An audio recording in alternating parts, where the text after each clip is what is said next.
পিতৃহারা হলেন Lionel Messi. গতকাল রাতে প্রয়াত হয়েছেন লিওনেল মেসির বাবা জর্জ মেসি। বেশ কিছুদিন ধরে তিনি অসুস্থ ছিলেন। তাকে ভর্তি করা হয়েছিল আর্জেন্টিনার রোজারিওর একটি ক্লিনিকে। সেখানেই শেষ নিঃশ্বাস ত্যাগ করেন তিনি। বয়স হয়েছিল ৬৮ বছর। বাবাই ছিলেন লিওর জীবনের সবচেয়ে বড় গাইড। একাধারে তিনি যেমন লিওর বাবা, আবার অন্যদিকে লিওনেল মেসির এজেন্টও ছিলেন তিনি। মেসি কোন ক্লাবে যাবেন তার প্রয়োজনীয়তা সবটা দেখতেন বিশ্ব ফুটবলের রাজকুমারের বাবা।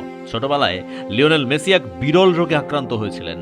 সুস্থভাবে জীবনে চলাফেরা করতে পারবেন কিনা সেটাই যখন প্রশ্নচিহ্ন ছিল, তখন তাকে চিকিৎসকের কাছে নিয়ে যাওয়া, উন্নত চিকিৎসায় সুস্থ করে তোলা, তারপর মেসির প্রতিভা চিহ্নিত করে ফুটবলার হিসেবে লিওনেল মেসিকে গড়ে তোলা এক অনবদ্য ভূমিকা ছিল লিওর বাবা জর্জ মেসির। প্রচার বিমুখ ছিলেন তিনি। বিশ্বকাপের সময়ই লিওনেল মেসির বাবার অসুস্থতার খবর সামনে আসে। মেসি জানিয়েছিলেন কঠিন পরিস্থিতির মধ্যে দিয়ে তিনি বিশ্বকাপ খেলতে নামছেন।